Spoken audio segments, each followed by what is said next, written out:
കരിമ്പുഴ ഗ്രാമപഞ്ചായത്ത് പരിധിയിലെ മഴക്കെടുതികളെ സംബന്ധിച്ച് അവലോകന യോഗം ചേർന്നു. ജനങ്ങളുടെ സുരക്ഷിതത്വത്തിനുള്ള എല്ലാ സജ്ജീകരണങ്ങളും ഒരുക്കിയതായി panchayat president K M Haneefa പറഞ്ഞു. കരിമ്പുഴ പുഴ നിറഞ്ഞതിനെ തുടർന്ന് കൂട്ടിലക്കടവ് ചെറുപുഴയ്ക്ക് സമീപം താമസിക്കുന്ന 5ഓളം വീടുകളിലുള്ളവരെ മാറ്റിപ്പാർപ്പിച്ചു. കൂടാതെ 1 വില്ലേജിലെ 2 കുടുംബങ്ങളെയും മാറ്റിപ്പാർപ്പിച്ചിട്ടുണ്ട്. ഈ 2 ഇടങ്ങളിലുമായി ഓരോ ഷെൽട്ടറുകൾ സജ്ജീകരിച്ചിട്ടുണ്ടെന്ന് പ്രസിഡന്റ് പറഞ്ഞു. കൂടാതെ ഒരു വാർ റൂം സജ്ജീകരിച്ചിട്ടുണ്ട്. എല്ലാ വകുപ്പുകളും കേന്ദ്രീകരിച്ച് ജനങ്ങൾക്ക് ആവശ്യമായ സുരക്ഷിതത്വത്തിനായി സജ്ജീകരണങ്ങൾ ഒരുക്കിയതായും പഞ്ചായത്ത് പരിധിയിലെ മുഴുവൻ ജനങ്ങളുടെയും സുരക്ഷാ ഉത്തരവാദിത്വം പഞ്ചായത്തിനുണ്ടെന്നും പ്രസിഡന്റ് കൂട്ടിച്ചേർത്തു.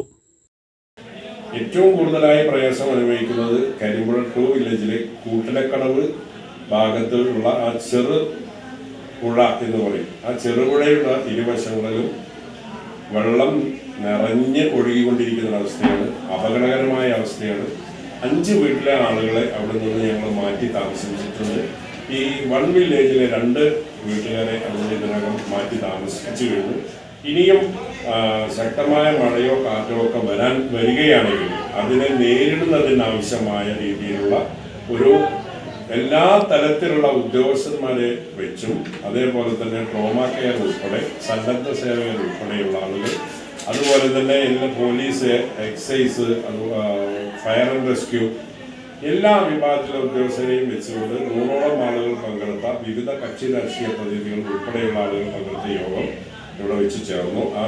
ഇടപെടലുകൾ നടത്തി ജനങ്ങളുടെ ജീവനും സ്വത്തിനും വേണ്ടുന്ന സംരക്ഷണം നൽകാൻ ഗ്രാമപഞ്ചായത്ത് തയ്യാറാണ് എന്നുള്ളത് അറിയിക്കുക.